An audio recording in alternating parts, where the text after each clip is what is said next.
Alright. Hey guys, so this is part 2 of my 4th video. This is like my 6th video. Okay, so my last video ended with him cheating on me and blaming everything on me. This video is going to be the end of 2015, the beginning of 2016, and then I should have one more video after this.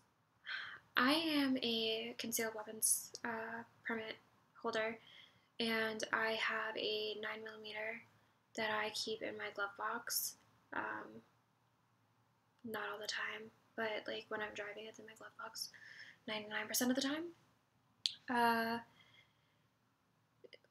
He just asked me to purchase him a gun before because there's no waiting period in the state that I live in to get the gun the day that you buy it if you are a concealed weapons permit holder. When we went home to spend time with my family, we went shooting, and my brother asked me to purchase him a gun so that he could get it that day. He had already finished his concealed weapons permit class, was just waiting on actually receiving his license in the mail.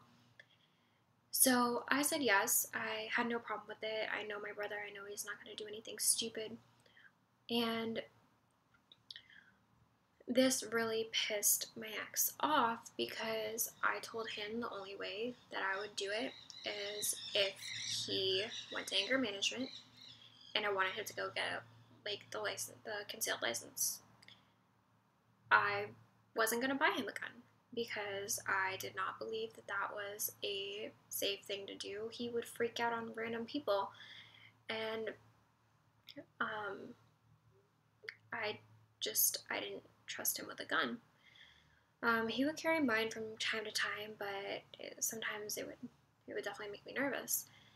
So when we were in the car, he was pissed off about that, and then he was getting angry about things that had never been brought up before, like ridiculous things. And I'm telling you, this wasn't him. He had been off his medication for about a month as well, so that did not help. He was angry that I wouldn't let him sell drugs. And it's not like I expressly said, no, you can't sell drugs. He was like, well, I can't because you're in the military. Why do you want to sell? Like, it was just like things that didn't even make sense for him to be angry about or even bring up. Like, I had no idea where these things were coming from. Then he kept getting more and more angry about how I've just destroyed his life and how he's this person that he doesn't like anymore, and how he's just become somebody he can't look at himself in the mirror and he's just gonna kill himself. So he was saying all this and he was getting himself riled up, and we have a 4-hour drive. I'm currently driving the car. He was in the back seat because he was trying to go to sleep and just calm down, and then he kept getting riled up. He was writing a letter to me about how he can't do this anymore, and then he threw his glass Starbucks cup at my windshield while I'm driving on 95, broke my windshield, shattered the glass all over me, threw chips, threw anything that he could get his hands on, he was throwing at the dashboard. My car is still scratched up from this. He was doing all this, and I didn't get where it was coming from, but he finally got out of the car and decided he was going to walk. Now, he had no money, so I didn't really understand how he was going to get home. We were still about 3 hours from home when he decided he was going to walk. I was too distraught, so I was still on the side of the road. A cop came and was like, hey, what's going on? And he finally went and got him, took him to a train station, and then I went to a stop where I knew all the Greyhounds stopped, and then he told me to finally come pick him up, so I had to drive 45 minutes back down south, then back up. It took me about 8 hours to get home that day. We went back home one more time, and it was a repeat situation. He freaked out in my car again. He freaked out at my house first. And my parents, God bless them, they didn't get involved only because they didn't want to make the situation worse for me. I could still see my dad's face. My dad wanted to kill him, but he didn't want to make it worse on me. So my dad bit his tongue, which is something incredibly hard for my dad to do. But he did it to try and make sure that I was okay. He knew it would only be taken out on me. So I promised myself I wouldn't cry. Okay. So he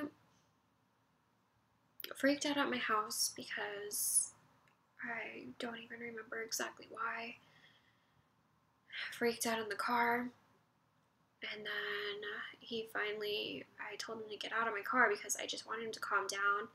And when I said get out of my car, I was wearing a hoodie.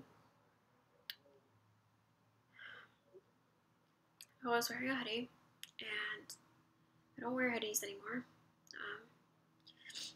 because he yanked the back of my hood, choking me, telling me he was going to kill me.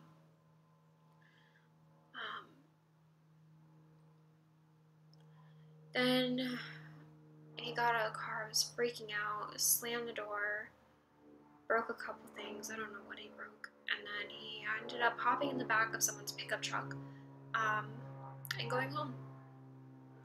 And about 3 days later, he ended up choking me again when I was wearing a hoodie and hitting my head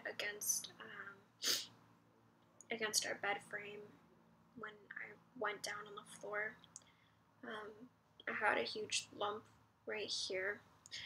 I had a mark on my neck, which a coworker of mine asked about.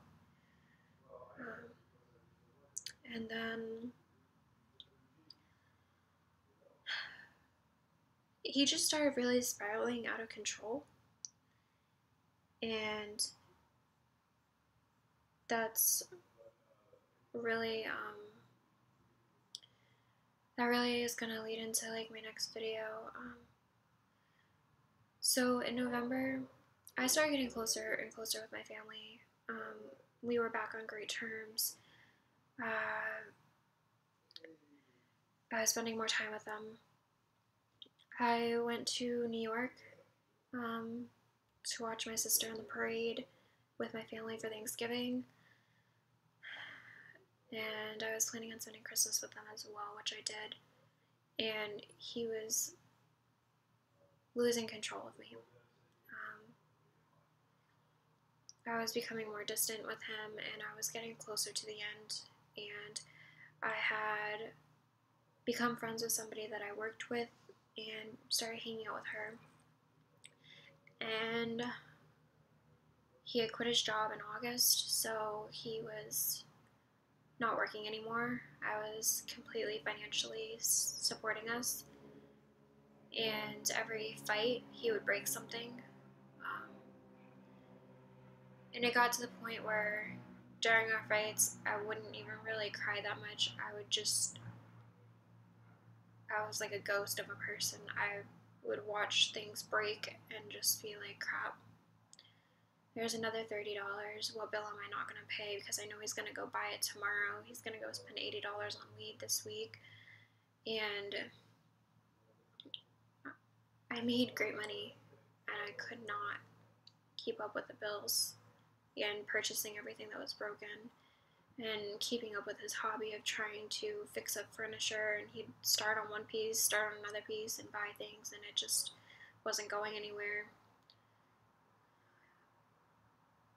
And he wasn't really looking for a job. And never once did I say, you're not a man, come on, get a job. I would gently say, hey, like, have you applied for a job? But then it would always be a fight. Things were getting really bad, so I didn't push it. I worked 10 hours a day, 10 to 11 hours a day. I was the manager and the bartender at this point. I worked 4 days a week, and then I also worked at another restaurant 3 days a week. So I was working 7 days a week, around 80 hours a week. And I would get home, he wouldn't let me sleep.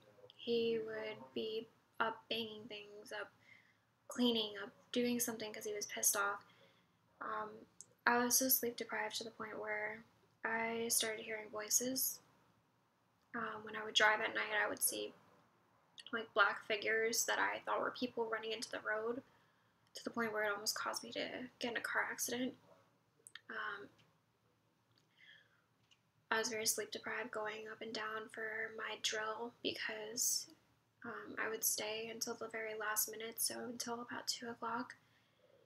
I would drive up, get about 30 minutes of sleep, and then I would go into work the next day. I got to the point where I was suicidal because I didn't know what to do anymore. And I thought if I called the cops or if I left, that he would, if I did something that caused him any angst or any pain, that my family would suffer. But I also, I thought maybe if I just killed myself, I just wouldn't have to deal with the pain anymore. I was so sleep deprived, I wasn't thinking straight. One of the only things that really stopped me, I had one friend that spoke to me for a while and saved me the night that I was going to. He talked to me for about 4 hours, and the night that I had planned on killing myself, I didn't.